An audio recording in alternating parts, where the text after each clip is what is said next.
परम पूज्य गुरुदेव आचार्य भगवान वसुंधरा जी मुनिराज की धर्म स्नेही महानुभाव, अपन सब बड़े ही सौभाग्यशाली हैं जो यहाँ पर बड़े ही निराकुल भाव से इस पंचम काल में निर्गंत साधुओं के समक्ष बैठे हैं। अन्यथा निर्गंत साधुओं के समक्ष बैठना, उनकी मांगलिक विचारों को सुनना, उनकी विचारों को सुनने के प्रति हमारी रुचि होना, ये सात्स्य पुण्य के उदय से ही संभव है। अन्यथा प्राणी विषय कसाई की भक्ति में अपना तन मन धन पूरा जीवन निछावर करके दुर्गति के द्वार खोल रहा है, लेकिन उसकी रुचि जो है अच्छी बातों में नहीं लग पाती है। संस्कार हासिल करके धर्मश्री महानुभाव, अपन अपने जीवन की यात्रा में अपने एक परिवार में रहते हुए, एक समाज में रहते हुए, एक समूह में रहते हुए जब वस्तु काम करना बंद कर देती है तो हम प्राय कर उस वस्तु को निगलेक्ट कर देते हैं कि अलग करो, काम की नहीं। लेकिन हमारी भारतीय संस्कृति में ऐसा नहीं है।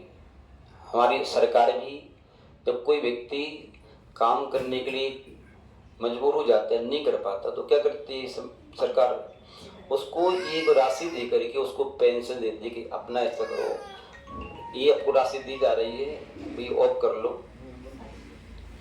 अब आपको राशि दी जा रही है, इससे अपना खर्चा पानी चलाओ, धर्म ध्यान करो आराम से, ये व्यवस्था की जाती है। और यही व्यवस्था हमारे परिवार में समूह में होना चाहिए। प्रेकर हम निपट स्वार्थी बनते चले जा रहे हैं और विषय कसाय में अंधे होकर के अपने कर्तव्यों को, अपने धर्म को, अपने ईमान को, अपनी मर्यादा को, अपने सत्य को, अपनी दया करुणा को भूलते चले जा रहे हैं। और ये सत्य कि गलत राह प्रारंभ में भले ही अच्छी लगती हो, गलत व्यक्ति की संगति प्रारंभ में भले ही आपको आनंद आने देने वाली हो, ये पक्का मान लीजिए वो राह आपकी दीर्घजीवी दुख से सामना कराने वाली है। ये बहुत लंबे समय तक आपके दुख की खाई में गिराने वाली होती है। मान बाप एक बहुत बड़ा संपन्न परिवार, जिस परिवार में किसी के पिता ने अपने बच्चों को पढ़ा लिखा करके एक अनंत आकाश की ऊंचाइयों को भेजने के लिए अथक परिश्रम किया और दिन रात एक किया, चोटी का पसीना कीड़ी तक बहाया, दुनिया की तमाम संकटों को सहन किया कि मुझे एक ही प्रकार ने अपने बालकों को जो है समृद्धिशाली बनाना है। वही पिता ये चाहता था, मैं अपने बेटों को अपनी आंखों से सुखी दिखना चाहता हूँ, संपन्न दिखना चाहता हूँ, स्वस्थ दिखना चाहता हूँ, सम्माननीय रूप में दिखना चाहता हूँ। सही, धन्य हो माता पिता जो जन्म से लेकर अंत तक अपने बच्चों के लिए तपस्या करते हैं। उनका स्वयं के प्रति कोई दृष्टि होती ही नहीं है, लेकिन धिक्कार है उन बच्चों के लिए जो संपन्न होकर के, समृद्धिशाली होकर के, शक्तिवान होकर के अपने जन्म देने वाले माँ बाप को जो है अनाथ आश्रम में भेज देते हैं, उनकी उपेक्षा कर देते हैं, उनके प्रति घृणा कर लेते हैं, उनसे प्रति प्रतिशोध से भर जाते हैं उनके प्रति छोटी छोटी बातों को लेकर के। लेकिन ये भूल जाते हैं उन्होंने हमारे ऊपर इतना उपकार किया है, इतना उपकार किया है, उस उपकार को उनके चरणों जीवन भर पड़े रहें, उनकी ताबेदारी करते रहें, तब भी उनके उपकार को हम चुका नहीं सकते। माँ बाप का उपकार बहुत बड़ा उपकार होता है। उस उपकार को चुकाने के लिए आपको बहुत कुछ परिश्रम करना होगा, तब जाके उपकार चुका सकते हो आप। महान भाव, उस परिवार में उनकी जिनके 4 बेटे 4 बहुएं और सभी के लिए 1-1 करोड़ रुपया, 1-1 मंजिल बच्चों ने ले ली। अब पिताजी कहाँ रहे? 4 मंजिल का मकान, रुपया का बंटवारा हो गया, स्थान का बंटवारा हो गया, पिताजी कहाँ रहे? चारों भाइयों को आपस में झगड़ा, कि पिताजी मेरे ही थोड़े हैं, और पिताजी मेरे ही थोड़े हैं, पिताजी ने आप मेरे लिए थोड़ी पाला, आपको भी तो पाला है। चारों बेटे आपस में लड़ रहे हैं, झगड़ रहे हैं। पिता ने कहा बेटा ऐसा करो, मैं आपको लड़ते झगड़ते नहीं देखना चाहता, आप सुख रहो, आपकी खुशी में ही मेरी खुशी है। मेले कहीं जहां उचित समझो वहां भेज के आ जाओ। मान भाव, चारों बेटों के अंदर लोभ आ गया। एक बाजार वहां पर ऐसा भी था, राजा की बाजार में हर निगलेट वस्तु की बिक्री वहां होती थी। क्या होती थी? उन चारों ने मीटिंग करी, ऐसा करते हैं कि कम से कम अपने पिताजी हैं, अपने काम के तो है नहीं, सुबह से शाम तक बैठे रहे, करना धरना तो कुछ है नहीं। यदि राजा की बाजार में इनको बेच दें तो 1 करोड़ रुपए आएगा, 25-25 लाख मिलेंगे, ये भी शांत रहेंगे, पर भी शांत रहेंगे। धर्मश्री महानुभाव, प्राणी लोभ के कारण अपना बहुत कुछ खो देता है। 10 रुपए के लोभ में 10 लाख का घाटा कर लेता है, कुछ पा करके सब कुछ खो देता है। क्या? कुछ पा करके सब कुछ खो देता है। ये हमारे अज्ञान का प्रमाण है। हमारी सोच दीर्घजीवी नहीं है, दूरदृष्टा नहीं है हम लोग, और दूरदृष्टि नहीं होने से हम लोग नजदीक की लाभ को देख करके एक लंबी यात्रा के लिए हम काटे बोल लेते हैं। ये हमारी स्थिति होती है, और हम लोग के कारण अपने धर्म को, धर्मात्मा को, व्रत को, व्रती को, संयम को, संयमी को, अपनी मर्यादा को, ईमान को, सत्य को खो देते हैं, और वही लंबे समय के लिए आपके लिए कांटा बन जाता है। महान भाव, चारों बेटों ने मिलकर सलाह की और राजा के पास ले गए और कहा कि हमारे पिताजी काम के ही नहीं, हमारे घर में जगह भी नहीं, कहाँ रखें, इनकी बिक्री करना है, कितना लोगे जो आप दोगे। उन्होंने 1 करोड़ की राशि दी कि आपके लिए भले ही ये बहुत किसी कीमत की नहीं है, ये हमारे लिए बड़ी कीमती है। क्योंकि व्यक्ति की कीमत नहीं होती, वस्तुओं की कीमत दृष्टि बढ़ाती है। क्या बढ़ाती है? वस्तु का कोई महत्व नहीं, दृष्टि में निर्बलता है तो वस्तु का बहुत बड़ा महत्व है, और दृष्टि में मलिनता है तो वस्तु का कोई महत्व नहीं। जब हमारी दृष्टि मलिन हो जाती है विषय के समय में अंधी होकर के, तो वस्तुओं का कोई महत्व नहीं होता, और दृष्टि जब विषय के समय उपसमित होते हैं तो उन्हीं वस्तुओं का बहुत महत्व होता है। महान भाव, राजा ने बड़ी सम्मान के साथ में उन वृद्ध पिता के लिए अपने घर में प्रवेश दे दिया। उनको आप ये संपत्ति हमारी हो गई है, आप जा सकते हैं। बाकायदा उनकी सुंदर वस्त्र मंगाए गए, 5-7 जोड़ी, उनकी योग भोजन की व्यवस्था की गई, ठहरने की व्यवस्था की गई, और उनके अनुकूल स्थान का चयन किया गया। बाबा जी कहाँ रुकना चाहते हैं आप? उनकी धर्मदान के लिए व्यवस्था बनाई गई, सारी व्यवस्थाएं की गई, और व्यवस्थाओं के तौर पर सुबह हुई प्रार्थना, पूजा पाठ और स्वाध्याय आदि। बेटा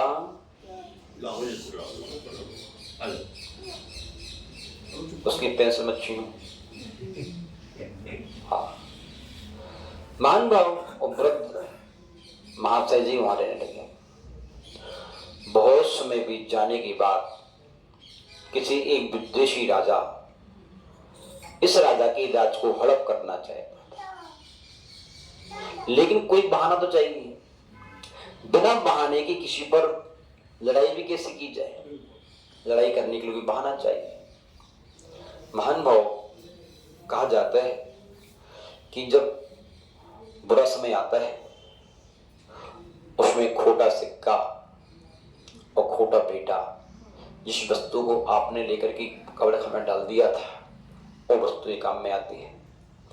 जब घर में अर्धांगिनी नहीं होती है, मम्मी नहीं होती है, तो जो रोटियां आपने बच्ची को ची एक भंडा उसमें टोकरी में डाल रखी थी नहीं, तो बच्चे उसी को धो करके खाते हैं मस्ती से, और स्वाद भी आता है। महान भाव जो उस राजा के पास पत्र आया कि आप हमारे इन 4 प्रश्नों का जवाब दो, तब तो ठीक है।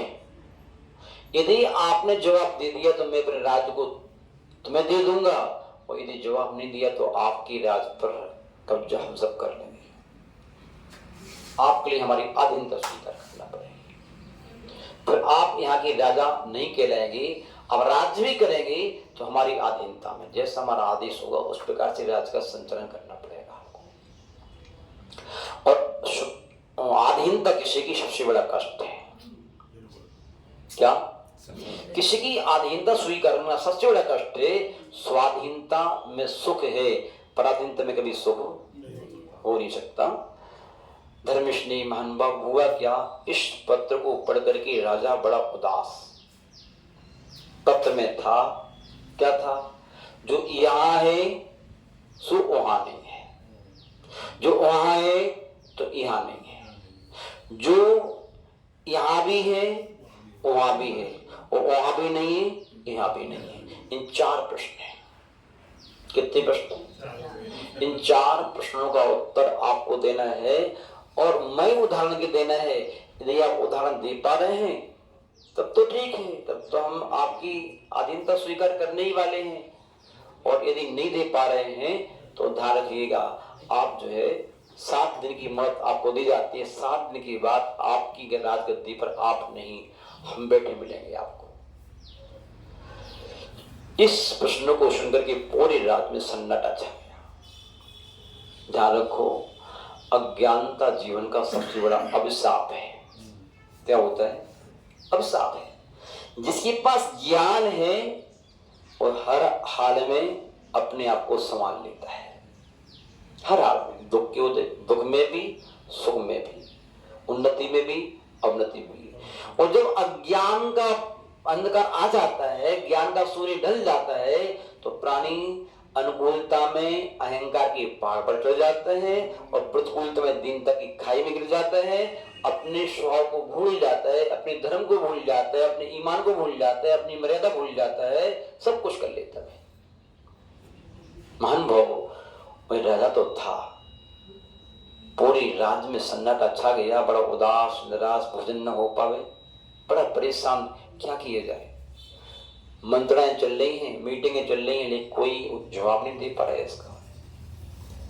राजा पूजा, वही वृद्ध पूजा करने के उद्देश्य मंदिर में जा रहा था। राज में सन्नाटे को देख उसने पूछा कि भाई बात क्या है? इस रास्तों में हंसता हंसता लगता था, मुझे रौनकता थी, आज सन्नाटा है। किसी की मृत्यु हो गई है क्या? क्या बात हो गई है? नहीं, मृत्यु तो नहीं हुई, फिर बात क्या है? सब उदास, सबके चेहरे बुझे बुझे से। बोले कुछ नहीं, कुछ कोई कहने से फायदा नहीं है आपसे। बोले नहीं, कहने से फायदा नहीं तो नुकसान भी तो नहीं है? नुकसान है क्या? यदि फायदा नहीं होगा, नहीं होगा, नुकसान भी नहीं है, कहो आप। बोले राजा के ऊपर बड़ा संकट आया है। क्या संकट आ गया राजा के ऊपर? राजा के संकट को दूर करने के लिए तो हम जी जान लगा देंगे। बताओ संकट क्या है? बोले संकट कुछ नहीं है, अन विरोधी राजा ने एक पत्र भेजा है। उस पत्र में 4 प्रश्न लिख के भेजे हैं, उनका उत्तर मांग रहा है वो। उसका कहना है उत्तर दो अथवा राजगद्दी छोड़ो। और यदि राजगद्दी अपने राजगद्दी से उतर जाएगा तो अपन सब अनाथ हो जाएंगे। दूसरों की अधीनता स्वीकार करना पड़ेगी। अपना राजा कितना धर्मात्मा है, दयालु है, करुणावान है, न्यायप्रिय है, अपनी प्रजा को बच्चों की भांति ध्यान रखता है, स्नेह करता है। इसलिए सारी प्रजा बहुत दुखी है, राजा भी बड़ा दुखी है और सब परेशान है। तो ये प्रश्न क्या है? जब वृद्ध को प्रश्न पढ़ाए गए, उसने शांति से प्रश्नों को पढ़ा और पढ़ करके कहा, जाओ इस काम को मैं कर दूंगा। राजा से कहो चिंता की कोई बात नहीं है।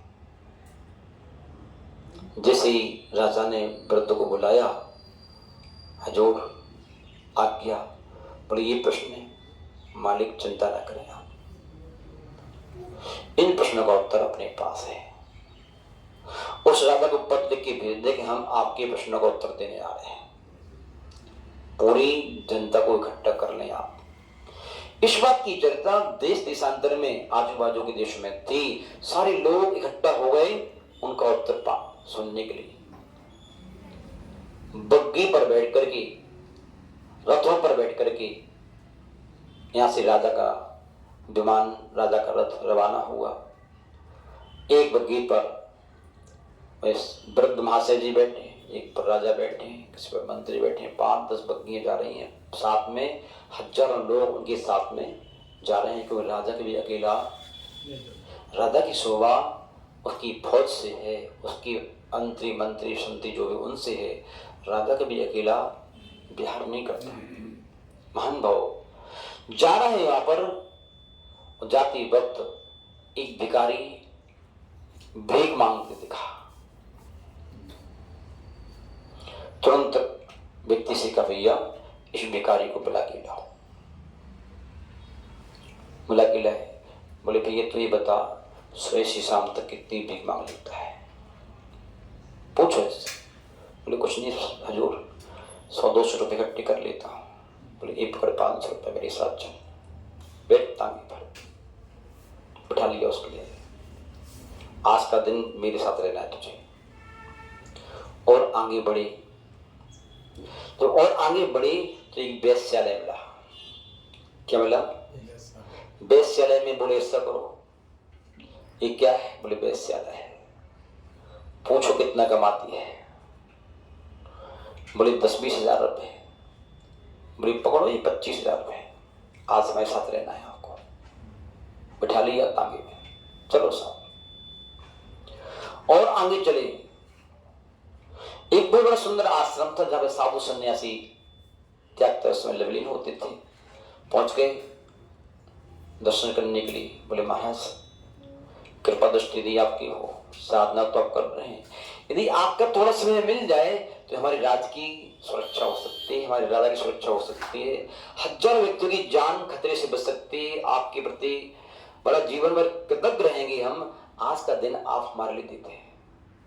साधु तो सन्यासी बड़े कृपालु होते हैं। साथ में वो चल लिए, चलो आप भी चलो साथ में। चलते हैं। हमारे एक दिन का समय देने से यदि आपके राज्य की सुरक्षा हो रही है, कोई बात नहीं, चलते हैं साथ में आपके। क्योंकि सत्य ये दयालु व्यक्ति का लक्षण है। और आगे चलते हैं तो आगे क्या दिखते हैं? बहुत बड़ा सेठ जिसने वहां पर आश्रम, औषधालय, भोजनालय, स्कूल आदि अनेक इमारतों को बनाया और लोगों का भला करने के लिए अनेक धार्मिक स्थान बनवाए। और अभी भी धर्म कर्म करने में मस्त है। धर्मनिष्ठ महानुभाव सेठ जी के पास और वृद्ध महाशय जी अपने मंत्री को लेकर पहुंच कर, सेठ जी आप बड़े दयालु हैं, बड़े कृपालु हैं, आपके रोम में करुणा है, आपके दया का पार ही नहीं है, परोपकार तो आपके रोम में भरा हुआ है। बस आपसे हम उपकृत होना चाहते हैं। आज का दिन यदि हमें दे दें तो हमारे राज्य की, हमारे राजा की सुरक्षा हो सकती है। कृपा करके बड़ी कृपा होगी। क्या चाहते हैं हमसे आप? आज का समय चाहते हैं, बस क्या करवाएंगे हमसे? आपसे कुछ नहीं, आपकी उपस्थिति मात्र चाहिए, आपका आशीर्वाद चाहिए। उनको बग्गी बैठा लिया। चारों के चारों को लेकर के वे उस राज्य में पहुंचे। धूमधाम से इस राजा का प्रवेश हुआ। राजगद्दियां लगी हुई थी, राजा आ रहा है, मंत्री संतरी आ रहे हैं, पहुंचे हुए व्यक्ति आ रहे हैं, उनको उचित स्थान देना जरूरी है। दिया स्थान देने के उपरांत पूछा गया, बताओ क्या उत्तर है? बोले राजन, पहला प्रश्न आपका है कि यहां भी नहीं है, वहां भी नहीं है, यहां भी नहीं है, वहां भी नहीं है। बोले राजन, इसका उत्तर हमारा ही भिखारी है। क्या है? ये भिखारी के लिए यहाँ कुछ नहीं, खाने के लाले पड़ रहे हैं, पहनने के कपड़े नहीं है, मान नहीं है, सम्मान नहीं है, इज्जत नहीं है, कुछ नहीं है। और ये धर्म की स्वरूप से अनभिज्ञ है। नियम संयम है नहीं, व्रत संयम है नहीं, दान पुण्य है नहीं, पूजा पाठ है नहीं, त्याग तपस्या है नहीं, कुछ नहीं कर पा रहा है। यहाँ पर भी पेट ही नहीं भर पाता, तो इसके लिए यहाँ भी कुछ भी नहीं है और वहां भी कुछ मिलने वाला नहीं इसके पास। पूरा जीवन भीख मांगते मांगते निकल जाएगी, या भी कोई छोटी बड़ी भूत पलित भरी बन जाए, दीनहीन दीन गरीब भरी बन जाए, वो कुछ मिलने वाला नहीं इसके लिए। क्योंकि बिना बोए फसल नहीं काटी जाती, कुछ बोना पड़ता है तब फसल आती है। अपने हाथ से दिया हुआ, अपने हाथ से किया हुआ ही हमारे साथ जाता है, और कुछ साथ इकट्ठा किया हुआ साथ नहीं जाता। बाहुबली जी क्या अपने हाथ से दिया हुआ और अपने हाथ से किया हुआ ही साथ जाता है। महान भाव, इसलिए आपके पहले प्रश्न का उत्तर है। इस उत्तर को सुनकर के राजा दंग रह गया कि लगता है कि उत्तर सारे अब आने वाले हैं, क्योंकि नस पकड़ ली इसने प्रश्नों की। दूसरा उत्तर आपका था कि यहां भी है और वहां भी है। दूसरे प्रश्न का उत्तर हमारे सेठ जी है, जिनके पास अभूतपूर्व संपत्ति है, मान सम्मान है, इज्जत है, आबरू है, जिनने अपनी दम पैसे के दम पर सारी दुनिया में औषधालय, भोजनालय और कॉलेज आदि खुलवाए, दुनिया का भला करने में मस्त हैं। साधुओं की आहार विहार, संत भवन, मंदिर का निर्माण कराना इनका प्रथम कर्तव्य है। निरंतर इनका तन, इनका धन, इनका मन, इनका समय पूरा धर्म ध्यान में व्यतीत होता है। इसलिए इनके पास यहाँ भी बहुत कुछ है, और इसके फलस्वरूप इनके लिए अगले पर्याय में बहुत कुछ मिलने वाला है। इसलिए यहाँ भी है, वहाँ भी है। और तीसरा प्रश्न का उत्तर आपका ये है, आपका बता न यहाँ है, सॉरी यहाँ है वहां नहीं है, यहाँ तो है वहां नहीं। उसका उत्तर अपनी वेश्या है, जिसकी एयर कंडीशन कितने मंजिल की कोठी है, बाग है, बगीचा है, और हजारों रात सृष्टि उसकी चरणों में पड़े रहते हैं उसकी सेवा करने के लिए। तो यहाँ तो उसके पास सब कुछ है, लेकिन विषय कषाय की पुष्टि करने के कारण जो अपना शरीर का और संपत्ति का दुरुपयोग कर रहा है, अपने इस नूर को मिट्टी मिला रहा है, वही वेश्या के लिए यहाँ तो सब कुछ है, वहां कुछ मिलने वाला नहीं है, वहां नरक के दुखों को भोगेगी। और चौथा आपका प्रश्न था कि यहाँ तो कुछ नहीं है, वहां बहुत कुछ है। उसका उत्तर है सन्यासी।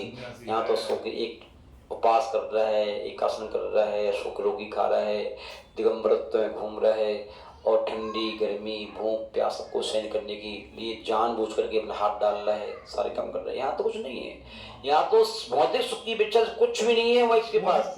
लेकिन ध्यान रखना, जिसको यहाँ कुछ नहीं है उसको 10, 20, 50 वर्ष की साधना करके सागरों पर्यंत के लिए, सागरों पर्यंत के लिए स्वर्ग में जो है आप जीवन में पूरे कई धब्बे जाएंगे तो नहीं कर पाओगे, वो संपत्ति, वो सुख सुविधा उसको मिलने वाली है। इन 4 प्रश्नों का उत्तर सुनकर के राजा दंग रह गया, और उसने उसकी अधीनता स्वीकार करना पड़ी। मान भाव, वही राजा घर लौट करके अपने राज्य को अच्छी बड़ी भांति चलाने लगा कि ठीक है भैया, आपका राज्य आपका है, हमारा हमारा है, हमें आपका नहीं चाहिए, क्योंकि हमारा आपका नहीं हो सकता, आपका हमारा नहीं हो सकता। और धर्म ध्यान पूर्वक समय व्यतीत करने लगे, और वृद्ध के लिए एक उचित स्थान दे दिया गया, उसका मान सम्मान भी होने लगा। कहने का तात्पर्य यह है, हम कभी भी भूल करके भी जिस समाज में रहें, जिस समूह में रहें, जिस परिवार में रहें, यदि कोई व्यक्ति कहीं से कहीं तक पहले अच्छा था, आज पाप को जैसे कहीं डाउन हो रहा है, उसकी उपेक्षा न करें। जिस वृक्ष पर पतझड़ आता है, उस पर एक न एक बसंत भी आता है। हर प्राणी के अंदर कोई न कोई अच्छाई होती है, वो अच्छाई आपके पता नहीं कब काम में आ जाए, कुछ कह नहीं सकते। इसलिए अपने व्यक्ति को कि कभी ठुकराओ मत, पानी यदि गंदा हो जाए तो फेंको मत, यदि पीने के काम में नहीं आएगा तो आग बुझाने काम में तो आएगा। क्या समझ में आ रहा है? पीने के काम में नहीं आएगा तो आग बुझाने के काम में तो आएगा। ऐसी ध्यान रखो, अपना व्यक्ति तो अपना ही है, आपके जरूर किसी किसी काम में आपकी आएगा ही आएगा अवसर आने पर। अभी आपको अवसर की इंतजारी करो, आप क्या अवसर की इंतजारी करो। हर वस्तु 2 काम की होती है, किसी वस्तु को टुकराना नहीं। इतना ही कहकर अपनी वाणी को विराम देते हैं। ओम शांति। परम पूज्य गुरुदेव आचार्य भगवान वसुनंद जी मुनिराज की जय। बोलो मुनि श्री जिनानंद जी महाराज की जय। समस्त मुनि संघ की जय।